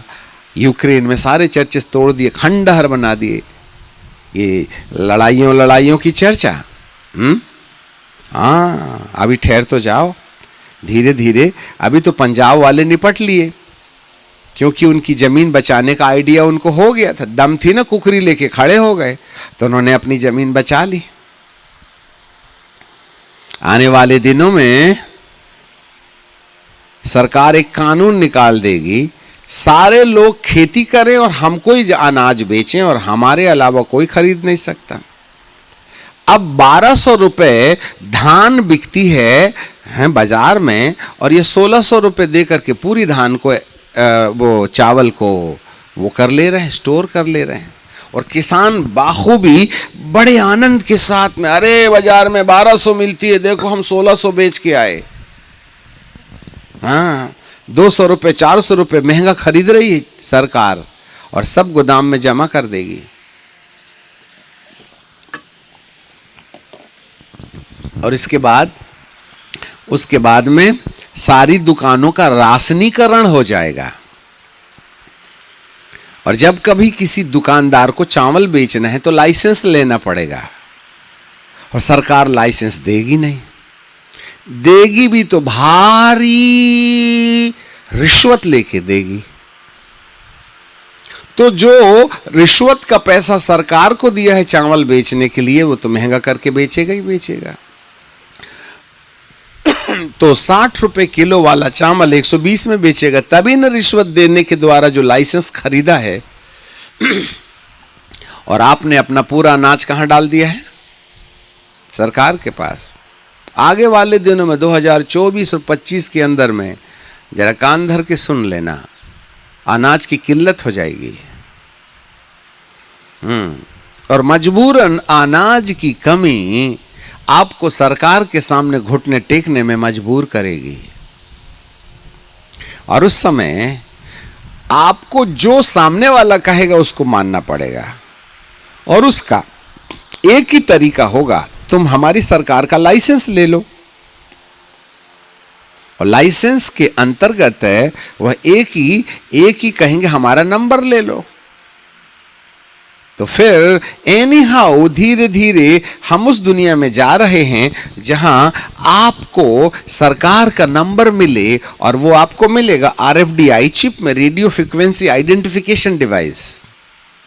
आपके हाथ में चावल के दाने के समान एक डिवाइस लगा दिया जाएगा, तभी आप सरकारी आदमी हो, नहीं तो गैर सरकारी हो। इस प्लैनेट में रहने के लिए, इस ग्रह में रहने के लिए हर एक को इस ग्रह के कानून का पालन करना पड़ेगा। अभी आपने G20 का हिसाब देख लिया। अभी दिल्ली में G20 की एक बड़ी भारी मीटिंग हो गई 15 दिन पहले। संपूर्ण धरती के लोग वहां आए, और वे एक समाज की बात कर रहे हैं, और वे एक सरकार की बात कर रहे हैं, और वे एक बाजार की बात कर रहे हैं। तो तुमको समझ में नहीं आया? सारी दुनिया सिमट के एक आदमी के हाथ में जाने वाली है, जिसका नाम है एंटी क्राइस्ट। एलन मस्क ने, शाम को बताएंगे, ऐलान कर दिया है कि हर धरती के लोगों कान धर के सुनो, धरती में एक दिन पूरी धरती की बिजली गोल हो जाएगी, धरती की बिजली गोल हो जाएगी। तो हम सब सौर ऊर्जा वाले यंत्र लगाने लगे। उसका संकेत कुछ और है। तुम तो पानी के इंतजाम कर रहे हो बोरवेल से निकालने के लिए, सौर ऊर्जा वाला है ना, प्लेट लगा रहे हो। वो ये नहीं कह रहे कि सौर ऊर्जा लगा करके तुम पानी, अरे बंद होगी भी तो घंटा भर के लिए बंद होगी, कुछ 6 साल के लिए नहीं ना होगी। और वो 1 घंटे के लिए संपूर्ण धरती की बिजली बंद होने का मतलब ही है जितने भी सैटेलाइट्स हैं वो सब ठप हो जाएंगे, जितने भी कंप्यूटर हैं सब ठप हो जाएंगे, और उसमें वायरस घुस जाएगा। और वायरस घुसने के बाद में उस कंप्यूटर को री इंस्टॉल करेंगे। री इंस्टॉल करने से कंप्यूटर 0 से शुरू होगा, और आपका सारा पैसा बैंक में, मोबाइल में रखा है। ठीक है, सारा पैसा कहाँ रखा है? मोबाइल में। हाँ, नंबर से, कैशलेस इकोनॉमी। नोट वैसे भी धीरे धीरे बंद हो रहे हैं, और जो छपते भी हैं तो गायब हो रहे हैं। वो जमा तो किए थे 2000 के बहुत, परंतु गए ना दांत दिखा के, है ना। पहले 1000 वाले गए, फिर 200 वाले गए, आज तो सबसे 500 में हैं। धीरे धीरे 500 भी जाएंगे, फिर 2 ही का नोट रहेगा, फिर 2 भी जाएंगे तो 1 का नोट रहेगा। फिर 1 में तुम कहाँ से कार खरीदोगे? यदि कार खरीदना है तो ट्रक भर नोट ले जाना पड़ेगा, तब मिलेगी कार। इतना जमाने के लिए बुढ़ापा आ जाएगा। अच्छे से सुन लेना आप कौन से दिन में हो।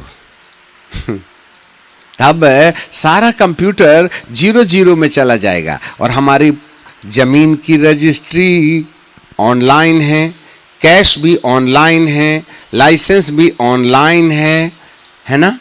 हमारी नौकरी भी ऑनलाइन है, पेमेंट भी ऑनलाइन है, व्यापार भी ऑनलाइन है, कितना बैलेंस है वो भी ऑनलाइन है, सब ऑनलाइन है। हम तो इस मोबाइल में पूरी दुनिया चला लेते हैं। जितना खाना है खाओ, चकमा दिखाओ और खाओ जाओ, इसी में लाइसेंस दिखाओ, इसी में आईडी कार्ड दिखाओ, इसी में टिकट दिखाओ। गया जमाना कागज पेपर का, और ये एकदम से 0 में चला जाएगा। तुम बोलोगे मेरे पास 50 एकड़ जमीन है, कागज दिखा, बोले मोबाइल में है, तो मोबाइल खोल के दिखा तो मोबाइल में 0 आया, मतलब गए, हो गई दिन, गए 50 एकड़ जमीन सरकार की। कागज लाओगे, नहीं तो उतरो, निकलो निकलो, ये खेत से निकलो। क्यों? तुम्हारा है तो प्रमाण दो। बोले कंप्यूटर में था, उड़ गया, हमारी क्या, वो हमारी जल्दी, हमारा कोई प्रॉब्लम नहीं, वो तो लाइट गई थी, लाइट वाले से पूछो क्यों गई थी। जाइए आप एलन मस्क का कॉलर पकड़ो, दम है तो। संपूर्ण धरती की जमीन की रजिस्ट्री जब ऑनलाइन हो जाएगी तो कंप्यूटर कहेगा किसी की जमीन नहीं है, यह केवल सरकार की है। अब ये होशियार हैं, उन्होंने बोला पैसा गायब हो जाएगा तो सोना रख लेंगे बना बना के। तो 65,000 रुपए तोला। और जब कंप्यूटर डिलीट हो जाएगा, जब 0 में चला जाएगा, तब उसके दूसरे दिन कहेगी सारे जिसको जिसको सोना खरीदना है उसको 15,000 रुपए किलो मिलेगा। जरा सुनो, जिसको जिसको सोना खरीदना है 15,000 रुपए किलो, और अपन ने 65,000 रुपए तोला खरीदे थे। तो मतलब गया ना लोहे के चक्कर में, लोहे की कीमत में। ये दुनिया तुमको सिर्फ चड्डी बनियान के अलावा और कुछ नहीं छोड़ेगी, ये लिख के रख लेना आप। ठहरो तो, निपटने वाले 2-4 होंगे, परंतु आप अपनी आंखों से देखोगे इतना भयावह समय आ रहा है। सारे अनाज इकट्ठे हो रहे हैं, सारी जमीनें सरकार की होने वाली है। जो कार तुम्हारी है किराए से चलाओगे, तुम्हारा कुछ नहीं होगा, इसलिए टैक्स ही इतना है जितने किराए में चला लेते हैं हम। क्या समझ में आता है आपको? सब तो बिक गया पूंजीपतियों के हाथ में, सरकार के पास कुछ है क्या?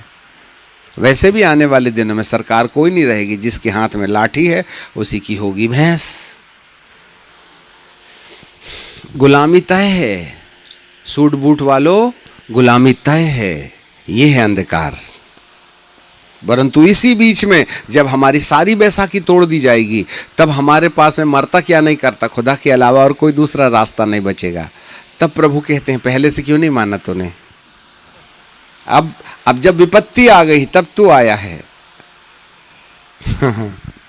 इसमें हमारा भला है। खुदा बाप तुमको गरीब नहीं बनाना चाहता है, परंतु तुम्हारे हाथ से अनंत काल का जीवन भी नहीं खोना चाहता है। इसलिए वो कान के नीचे दना दन देगा कि हम कान के नीचे रहपट खा खा के खुदा बाप को खोजना शुरू करें। और जिस समय हम परमेश्वर को खोजेंगे तो उस समय प्रभु कहेंगे पवित्र आत्मा और अग्नि का बपतिस्मा पाले तो तेरा ऊपर का रिजर्वेशन हो जाएगा। जहां तेरा धन है वहां तेरा मन है। अब हम बहुत बड़ा घर बना रहे हैं, है ना? कई पागलों के बीच में हम एक हैं, पर हम होश हवास वाले पागल हैं। ठीक है, हम जो बना रहे हैं हमको मालूम है 5 साल से ज्यादा नहीं रहना है, फिर भी 5 साल रॉयल के समान रहेंगे। ठीक है, ये हमारा दर्शन है। ठीक है कि नहीं? आने वाले समयों के अंदर में जो भयावह जागृति आने वाली है, इस तमाम अंधकार की पीड़ाओं के बीच में एक ऐसी लहर चलेगी जहां जैसे पहाड़ में सुबह का प्रकाश परावर्तित होता है, वैसे ही सुबह के प्रकाश के समान एक बड़ी जाति आएगी। और उस जाति मतलब ईसाई जाति, गौंड जाति, पंडित जाति, अमकी जाति, ढमकी जाति, ये सब जाति तुमको मुबारक हो। खुदा को तुम्हारी जाति बिल्कुल नहीं पटती। प्रभु को 2 ही जाति समझ में आती है, एक पापी जाति और एक पवित्र जाति। तुम कौन सी जाति के मेंबर हो आप ना आकलन करो भाई। जब अन्य जाति लोग प्रभु के पास आने लगे तो ईसाई और गोसाई और कसाई में अंतर क्या रह गया? यहां तो प्रभु वो देखता है जिसके वस्त्र साफ है वही मेरी जाति का है। अब तुम्हारी जाति कोई भी हो, संस्कार कोई भी हो, कलीसिया कोई भी हो, मेरे को कोई लेना देना नहीं है। प्रकाशित वाक्य के 22:12 में लिखा है, देख मैं शीघ्र आने वाला हूं, हर एक के कामों के आधार पर प्रतिफल बदला और प्रतिफल देने के लिए मेरे पास है। मैं अल्फा और ओमेगा, आदि और अंत और प्रथम और अंत में हूं। जो धन्य है वे जो अपने वस्त्र धो लेते हैं, उन्हें जीवन के पेड़ के पास आने का मौका मिलेगा। यही है मेरी जाति जो वस्त्र धो लेते हैं। कल सामरी ने अपना वस्त्र पहना दिया किसको? उस नंगे भिखारी, उन नंगे यात्री को जो रास्ते की ढलान में पड़ा हुआ था। धन्य है वे जो अपने वस्त्र धो लेते हैं। और ये वस्त्र कौन से वस्त्र होंगे मालूम है? ये वस्त्र अग्नि के वस्त्र होंगे, जिसके आगे आगे आग चलेगी। वाह, आ गया ना मौसम। योएल 2 के 3 पद में हमारे पीछे बोलिए, उसके आगे आगे आग चलेगी, उसके आगे आगे आग चलेगी। आगे की भूमि तो एदेन की बारी की तरह होगी, परंतु पीछे मरुस्थल और उजाड़ हो जाएगी। हाँ, ऐसी सेना प्रभु खड़ा कर रहा है। वो हमारे और तुम्हारे बीच से खुदा बाप करेगा। मंगल ग्रह से नहीं ना आएंगे वो। धरती बदलने के लिए कोई मंगल ग्रह और चांद और अमेरिका और लंदन और जापान से नहीं ना आएंगे। भारत को तो भारत की कलीसिया ना बदलेगी, है ना? बाहर वालों का काम खत्म हो गया, इसलिए बाहर के लोगों को वीजा मिलना बंद हो गया है ना? गोरी चमड़ी वाले देखे कि पुलिस वाले लगे पीछे, है ना? इसलिए उनका काम खत्म। जॉन एनोस्की को आने से रोक दिया। पंजाब में आ रहे थे, नहीं दिया वीजा उनको, है ना? जो ज्यादा क्रांतिकारी होता उनको भारत में नहीं घुसने देते, जिससे कि प्रभु हमको कहता अब तो जागो रे, कब तक विदेशी देखोगे? तुम बड़ी बड़ी मीटिंग करो ना, हर समय डॉलर देखते हो कि तुम्हारे रुपये में पावर नहीं है क्या? ये हमारे लिए खुशखबरी है। अरे नहीं जी, हमको तो बैग पकड़ने की आदत ही थी। अरे तू सिलवा नया बैग और तू भी लेके चल, 15 तेरे पीछे चलेंगे। अभिषेक लेके चलो, आपसे आप धनी हो जाओगे। बहुत चल रही है अपन ने बहुत चल रही है हम एम्बेसडर में। अब मर्सिडीज में चलने का समय आ गया है। चोरों चक्के भोग लगा रहे हैं, देखो बड़ी बड़ी 2-2 करोड़ की गाड़ी में, और अपन 5000 वाली में चलते हैं, वो भी चक्का पीछे गिर जाता है तो 2 मिस्त्री लाना पड़ता है स्कूटर में टाल के, तब घर पहुंचते हैं। मीटिंग 10 बजे पहुंचना था तो रात को 10 बजे पहुंचते हैं हम। हालेलुया। इसलिए प्रभु के लोगों, परमेश्वर का समय आ रहा है। The time of God is coming. यहोवा का दिन आ रहा है, और जो यहोवा के पक्ष में खड़ा होगा, धरती उसके चरण चूमेगी। चाहे धन में हो, चाहे तन में हो, चाहे मन में हो, चाहे अभिषेक में हो, चाहे पॉपुलैरिटी में हो, दिन हमारे शुरू होने वाले हैं। अंधकार यदि आ गया है, कलीसिया पर सताव आ गया है, यदि हमको तकलीफें हो रही हैं यीशु के नाम से, तो मान के रखना, सुबह का प्रकाश जैसे पहाड़ों में फैलता है, वैसे ही एक सामर्थी जाति के उदय होने की घटनाएं सुनाई दे रही हैं। इसलिए हमारे परमेश्वर की नजर हर याजक के ऊपर और हर युवा और युवती के ऊपर में लगी पड़ी है। कौन है उस सेना का सैनिक होगा जिसको मैं पवित्र आत्मा की अग्नि से भरपूर करके भारत बदलो आंदोलन का सैनिक बना सकता हूं। हम धर्म की बात नहीं कर रहे हैं, आत्मिकता की बात कर रहे हैं। जिसके आगे आगे आग चलेगी, आगे एदेन की बारी होगी। इसका मतलब है धरती सामने में बहुत खूबसूरत होगी, अपन जहां से चलेंगे उसको मरुस्थल बना देंगे और प्रभु की प्रजा तैयार करेंगे। कई दिन लगते हैं इसको समझाने के लिए। मैं अपना आत्मा सब मनुष्यों पर उंडेलूंगा। पतरस के ऊपर में उसने पवित्र आत्मा उंडेला तो एक ही जाल मारा तो 3000 बपतिस्मा, और तुम 30 साल से 3000 नहीं दिए, उसने एक ही मैसेज में दे दिया। हाँ? उसने एक ही मैसेज में 3000 दे दिया, और हमने 30 साल में 300 नहीं दिए। अफसोस की बात है, जवानी से शुरू किए थे, बुढ़ापा आ गया, 300 से ज्यादा मेंबर हैं ही नहीं, उसने तो एक ही दिन में कर लिया था 3000। और दूसरा बार जो मारा जाल तो 5000 हो गए। फिर बैठने के लिए जगह नहीं थी, मतलब वहां मंदिर अंदिर नहीं था, बैठने के लिए जगह नहीं थी, है ना। तो तंबू मिनिस्ट्री 2014 से 2024 से टेंट मिनिस्ट्री भारत में शुरू हो जाएगी। पक्की बिल्डिंग बनाने का समय खत्म हो गया, बस शनिवार के दिन ऐसा तंबू लगाओ और रविवार की शाम को तोड़ दो, क्योंकि बिल्डिंग बनाने का समय कहां 10-20 हजार लोगों के लिए बनाओगे आप ना। इसलिए हम खेत पर खेत खरीद रहे हैं, खेत पर खेत खरीद रहे हैं। ये 30 बाई 40 बाई, ये आई बाई नहीं चलता। यहाँ एकड़ों की बात करो। अब तुम दर्शन ही नहीं देखते तो मैं क्या करूं। खरीदो भैया 50 बाई 100 का प्लाट, इतने में तो कंप्यूटर भी। हमारे घर में 100 बाई 150 के प्लाट में तो चप्पल रखने की जगह है। अभी हम एक चर्च बना रहे हैं, मतलब वो रिसेप्शन है, और उस चर्च की चौड़ाई है 80 फीट और लंबाई है 230 फीट, और ये 7000 लोग बैठेंगे। और इस हॉल में केवल सेवकों को ट्रेनिंग दी जाएगी, तो कलीसिया कहां रहेगी। तो हमारे पास में 10 एकड़ जमीन है, ऐसे बड़े बड़े ग्राउंड 50-50 हजार लोग बैठ सकते हैं। और अब हम वहाँ गड्ढा खोद के ऐसे ही टेंट डालेंगे, टिन डालेंगे।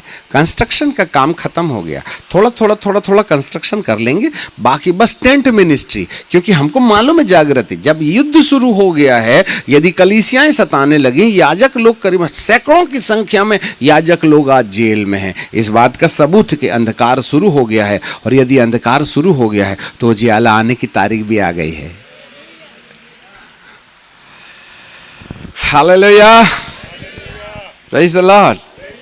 इसलिए यहोशू निराश मत हो, अपनी कमर बांध है, उठ, हिम्मत बांध, व्यवस्था के अनुसार चल, दायां बायां मत देख, सीधे देखते रहे। जहां जहां तू कदम रखेगा वो मैं सब दे दूंगा। अन्य जातियां धारा की मानिंद आएंगी, मैं समुद्र का सारा धन तुझे दे दूंगा। ऐसे लिखा है आगे में। अब हमें कमर कसने की जरूरत है।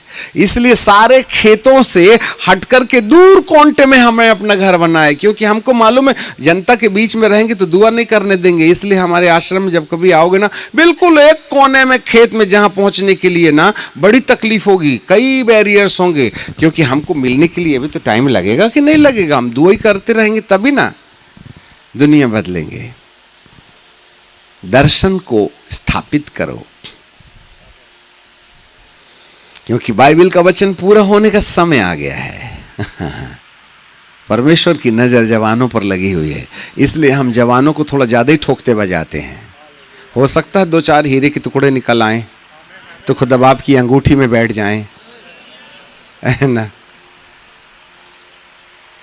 जवान दर्शन देखेंगे, बेटी बेटे बेटियां भविष्यवाणी करेंगे, और बुजुर्ग लोग स्वप्न देखेंगे और स्वप्न से जवानों को निर्देश देंगे कि प्रभु ये कहता है। अब वो बेचारे साइकिल में तो नहीं बैठ सकते क्योंकि पैर नहीं उठता उनका, इसलिए वे आराम कुर्सी में दर्शन देख करके लीडरों को तैयार करेंगे झूलने वाली कुर्सी में बैठकर, और हम योद्धा तैयार करेंगे, और ये सोल्जर जो है ना जाकर के इन्फेंट्री में लड़ाई लड़ेंगे और अंधकार के कामों की छुट्टी करेंगे। हालेलुया। हाँ, आप सब कीमती हो, एक भी रिजेक्टेड नहीं है, बशर्त कि हम उसकी सलाह मानने के लिए तैयार हो जाएं। यदि उसका चक्कर पूरा करोगे तो प्रभु दीवार तोड़ के जरूर दिखाएगा तुमको, है ना। इसके लिए अपना सिर खर्च करना बंद करना पड़ेगा और वेदी का सींग पकड़ना पड़ेगा, और जिसने वेदी का सींग पकड़ लिया ना उसको मौत के फरिश्ते भी नहीं छू सकते हैं।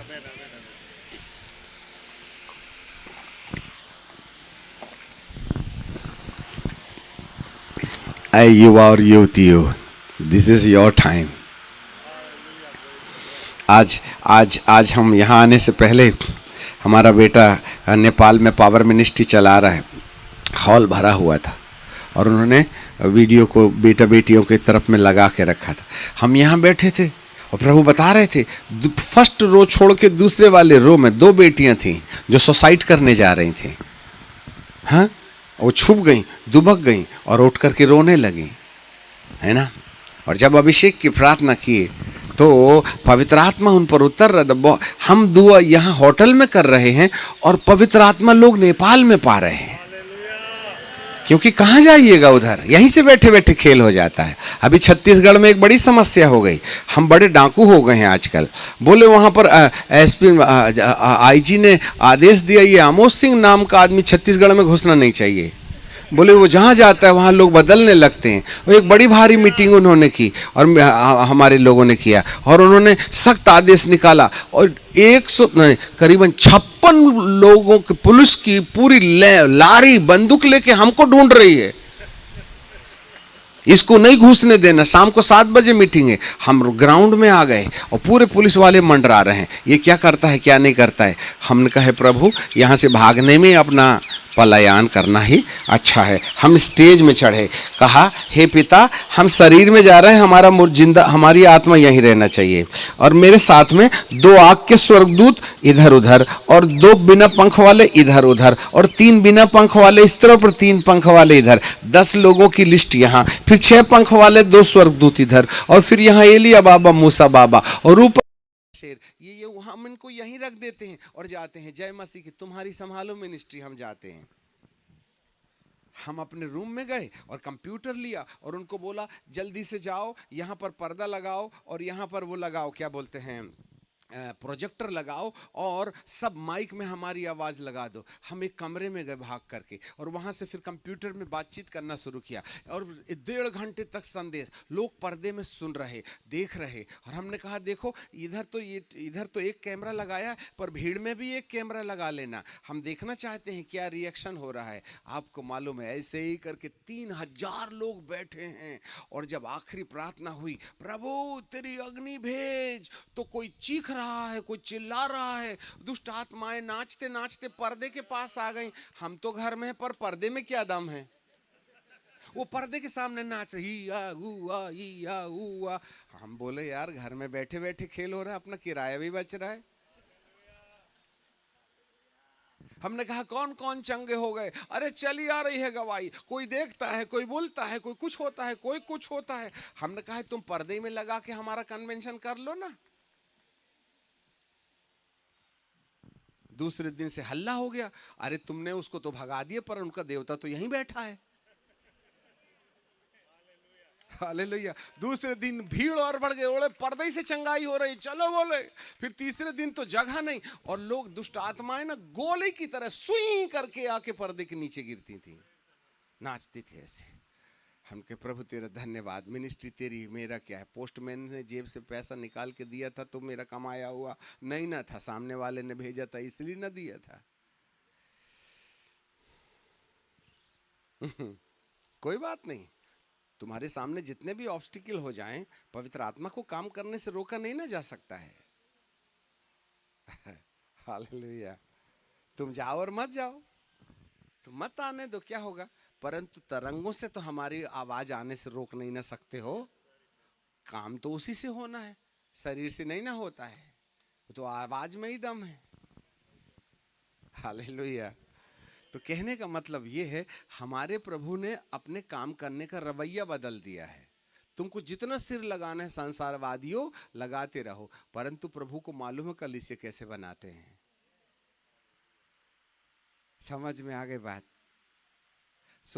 आज हम नेपाल में देख रहे बहुत से जवान बच्चे बच्चे गोरे गोरे नाच रहे, कूद रहे, ये वो पवित्र आत्मा से भरपूर हो गए। इसलिए आने से पहले हम थक से गए थे, क्योंकि 1.5 घंटा वहीं ना लिए थे। सुबह से आज हम बहुत बिजी थे। Praise the Lord. जाग रहे हैं आप? वाह वाह वाह। आज वो समय आ गया है जब परमेश्वर का आत्मा हम सबको पवित्र आत्मा की अग्नि का बपतिस्मा दे करके हमको वहाँ खड़ा करना चाहता है जहाँ पर हम परमेश्वर की ओर उसके फ्रेम में फिट हो जाएं। अब हम रुक जाएंगे, 15 मिनट हमारे पास में बचे हैं, आपके लिए प्रार्थना करेंगे। आज आखिरी दिन है। कौन युवक युवती, कौन स्त्री पुरुष है उस